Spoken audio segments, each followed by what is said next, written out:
夏の夜空に花火が打ち上がったその瞬間、花火大会の会場で聞きなじみのある声が近くから聞こえた。とっても輝いていて綺麗だな。でも、僕たちは花火よりも輝いているよ。私はその声の方向を向き、唖然とした。そこにはなんと、数時間前に休日出勤へ向かった夫が浴衣を着ており、その肩には若々しい柄の浴衣のお団子髪の女がぴったりとくっついていた。私はたまらず、考えるよりも先に夫の背中に近づき声を発していた。あなたたちは花火のように散るのよ。私の名前は安田葵、31歳の何の変哲もない専業主婦だ。同い年である夫の優斗とは今から3年前に結婚した。そして私はそれと同時に専業主婦になったのだった。会社を退職してからは友人付き合いもほぼなく、家に引きこもるような日が続いていた。毎日家事をして夫の帰りを待つ。そして家事に小言を言われ、発散することのないストレスを溜め込む。そんな日常に飽き飽きしていたその年の夏。私のもとに気分を変えるような一つのメッセージが届いた。久しぶり。来週の花火大会の特等席のチケット2枚あるんだけど一緒に行かない？県外だからちょっと遠いんだけどさ。それは働いていた頃の同期のさくらからのメッセージだった。私は久しぶりの友人からのお誘いに心が弾んだ。まさかこの日にあんなことが起こるなんて、私は全く予想だにせず、久しぶりの友人との外出に浮かれてしまっていたのだ。楽しみね。優斗が帰ってきたら話さなきゃ。そしてその日、帰宅した夫に食事を出しながら、私は早速このことを話した。ねえねえ、今日働いていた頃の会社の同期の子から連絡があったんだけど、今度久しぶりに夜に家を開けて遊びに行ってもいいかな。すると夫はいつものようにいただきますもなく、食事に箸をつけながら面倒そうに言った。夜？俺の飯はどうするんだよ。私は呆れた。真っ先に夫が口にしたのは自分のご飯のことだ。この3年間、ずっと私は夫の生活を家で支えてきていたにもかかわらず、夫は私が少し外で息抜きすることすらも許してくれないというのだろうか。それは、作り置きのご飯を準備しておくから、いいでしょ？私が必死に弁明すると、夫は、作り置きかよ。仕方ないな。と、不服そうにそうつぶやいた。私はこの夫の様子に、さすがに、花火大会へ行く、なんて浮かれたことを言えなかった。それも、県外の大きな花火大会の特等席だなんて、そんな若々しい遊びをするとは、口が裂けても言えない。私が黙って気まずさに耐えていると、夫はぶっきらぼうに言った。それで、今度っていつ？来週の土曜日よ。休みの日に、ごめんなさい。すると、一瞬夫の食事をとる手がピタリと止まった。私は、休みの日なら夕食だけじゃなくて、昼食もちゃんと用意してくれるんだろうな、と怒鳴られる覚悟をし、黙って下を向いた。すると、夫から帰ってきたのは予想外の返答だった。なんだ、その日か。いいじゃん。いってらっしゃい。楽しんできて。あ、あとその日なら夕飯はいらないよ。夫はなぜかどこか嬉しそうにそう言ったのだ。え、夕飯いらないの？どこか行くの？なんだか拍子抜けした私はその様子を不思議に思い尋ねると、夫はなぜか焦ったようにこう言った。まあ緊急の休日出勤でな、イベントがあるんだよ。イベント？そうそう、子供たちに向けてプチ夏祭りを開催するんだ。俺が考えた企画なんだぞ。全部任されてるんだ。それで浴衣もいるから用意しておいてくれ。そうなんだ。初の試みね。はあ。夫の仕事は教育関係で、小学生から高校生までが通う塾の教室長をしている。今までは夏に勉強合宿なんかはあっても、夏祭りだなんて初めてだった。それにしても浴衣を用意しておけって、子供じゃないんだからそれくらい自分ですればいいのに。私は心の中でそうつぶやいた。夫には昔からこういう節があった。外ではいい格好をして率先してこんな風に企画出しをするような行動力のある人だと思われているが、家の中では真逆なのだ。俺は外で働いている分、家のことは一切しない。それが本物の平等だ。と、ことあるごとに口にするような人で、浴衣を用意するとか、そんな小さなことすらも、すべて妻である私に任せきりだったのだ。もちろん、そんな夫の本性を知る人は周りにはいない。いい旦那さんね、なんて周りに言われるたびに、私は何とも言えないもどかしさを一人で抱え込むのだ。そんなことを考えながら、私は小さくため息をついた。世の中の夫は皆こんな風に外面だけがいいものなのだろうか。まあ、そうは言っても、子供たちの一大イベントなんだから、私のそんな不満で台無しにしてはいけないわ。それに、私もその日の外出を認めてもらったんだし、それまでにできることはしておかなきゃ。私は頭を切り替えてそう思い、翌日には早速準備を始めた。タンスの奥から浴衣を引っ張り出してクリーニングに持っていく。もちろん、私の分もだ。浴衣なんて久しぶりね。私は胸を高鳴らせながら仕上がった浴衣を受け取った。そして1週間後の花火大会当日、夫はなぜかいつにも増して上機嫌だった。お、これが用意してくれていた浴衣だな。浴衣なんて久しぶりだな。どうだ、こんな感じで似合ってるか？ええ、いいんじゃない？はあ、本当に楽しみだな。浴衣もそうだし、花火だって久しぶりだ。夫はニヤニヤしながらつぶやいた。私はとっさに聞き返した。え、花火？夏祭りだとは聞いていたが、花火なんて聞いていない。すると夫は目をキョロキョロと泳がせながら言った。子供たちと線香花火大会があるんだ。勉強の集中力を上げるのにももってこいだろ。なんだ、線香花火ね。もしかして同じ花火大会に、なんて思ったけれど、私の早とちりだったわ。私はそう思いながら言った。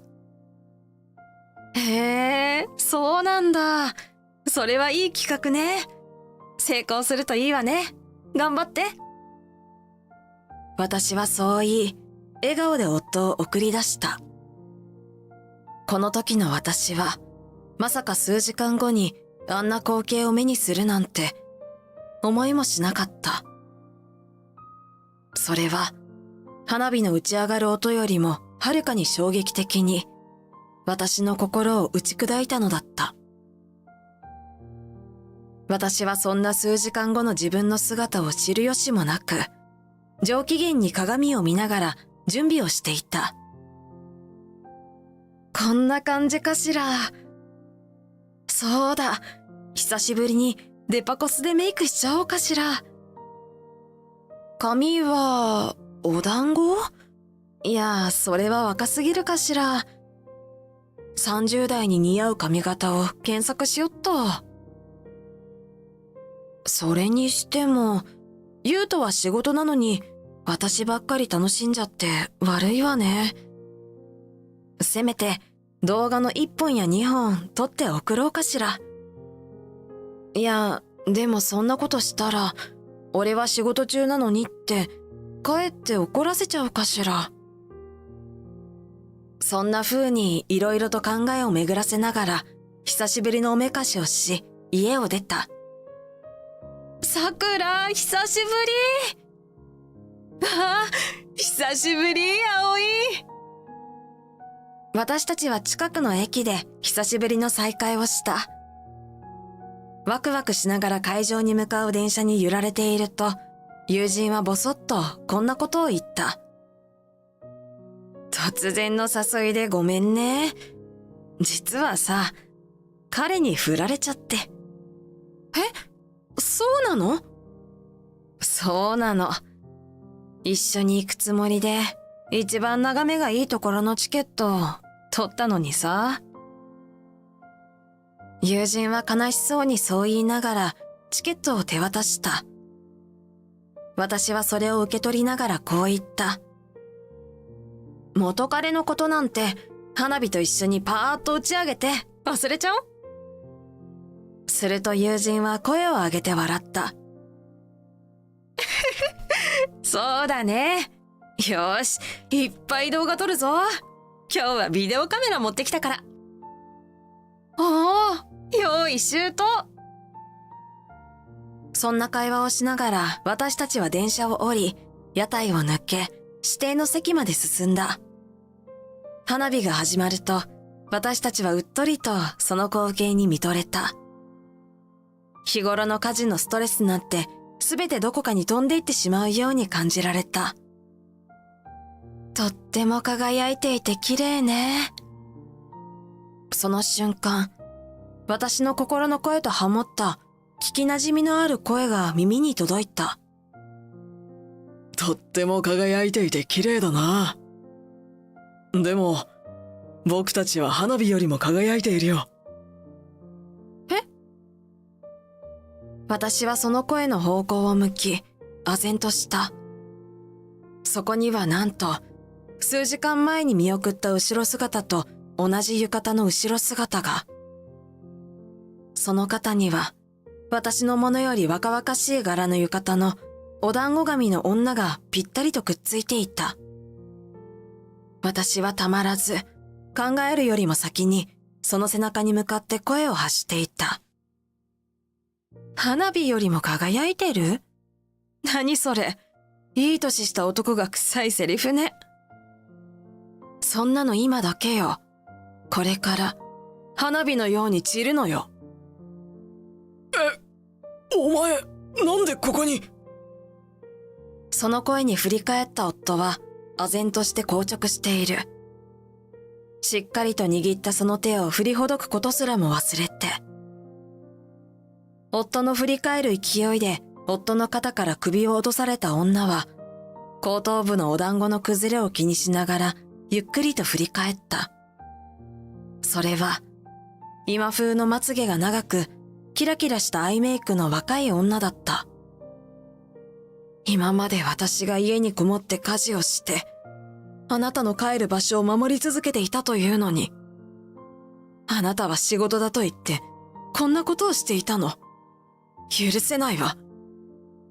私がその女性と目を合わせて数秒間固まっていると、隣にいた友人は私の突然の発言と振り返った夫、そしてその隣の女の様子に全てを察したらしく、天に向けていたビデオカメラでそんな二人の様子を映し出した。周りがざわつく声が花火の音でかき消されているのが唯一の救いとも言えよう。もう元には戻れないこの状況に、私は勇気を振り絞って声を上げた。これがあなたが企画した夏祭りなの。私のその覇気に、女はようやく指を絡ませていた夫の手を瞬時に離した。当の夫はというと、なぜか強気でこう言い返してきた。そうだよ。いい企画だろう。卒塾生みんなで花火を見る会だ。大学生活の悩みなんかも聞いてやってるんだぞ。卒塾生？大学生活？まさか、あなた。私は恐る恐る、お団子神の女を見つめた。すると、ガクガクと怯えている女が口を開く前に、夫が自慢げにこう言った。そうだ、19歳だぞ。お前と違って若いだろう。浴衣もお前より若々しいし、メイクも髪型も、どこをとってもお前より魅力的だ。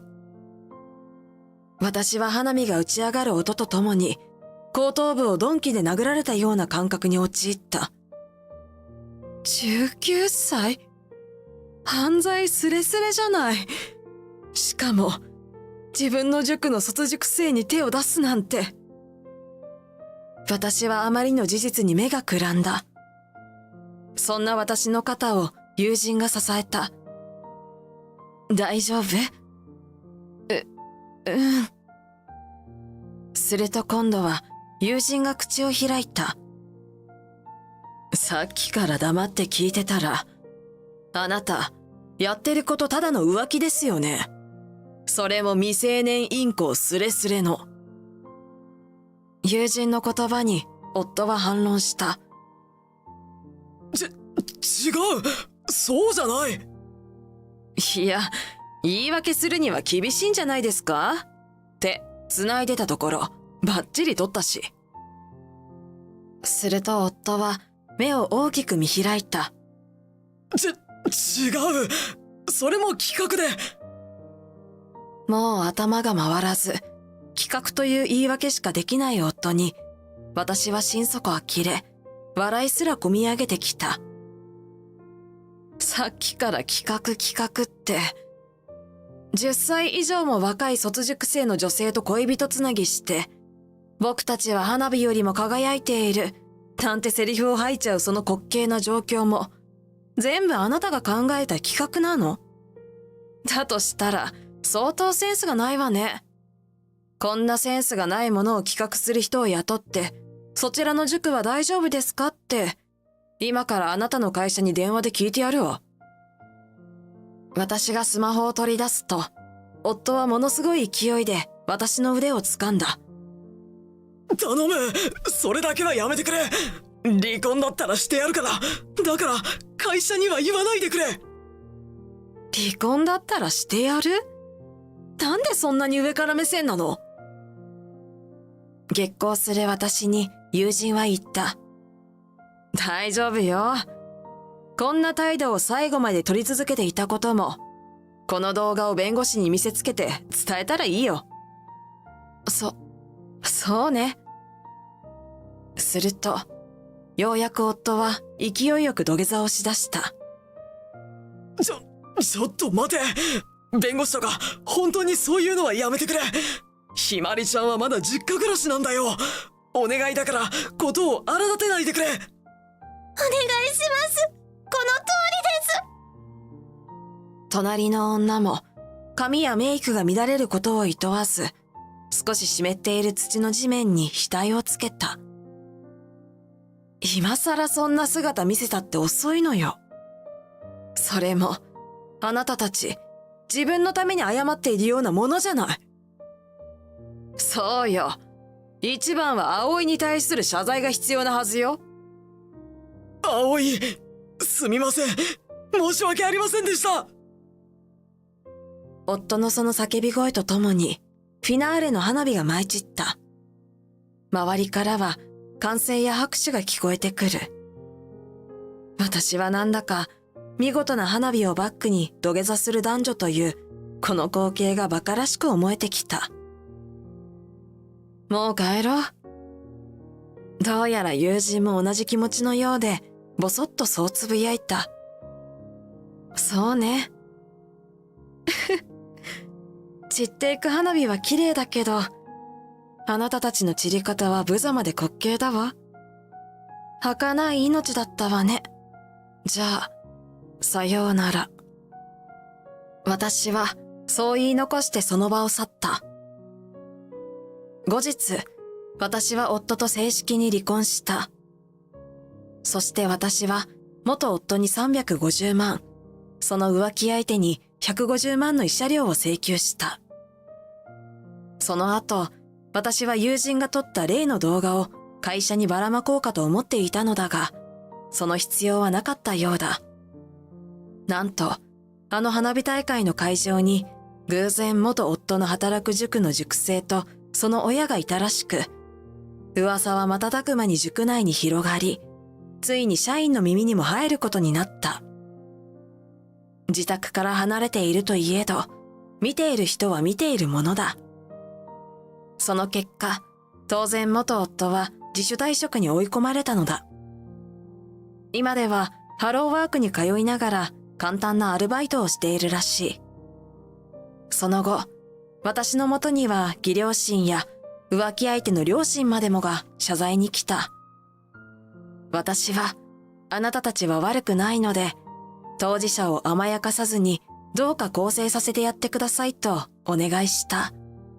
特に、相手の女性はまだ19歳だ。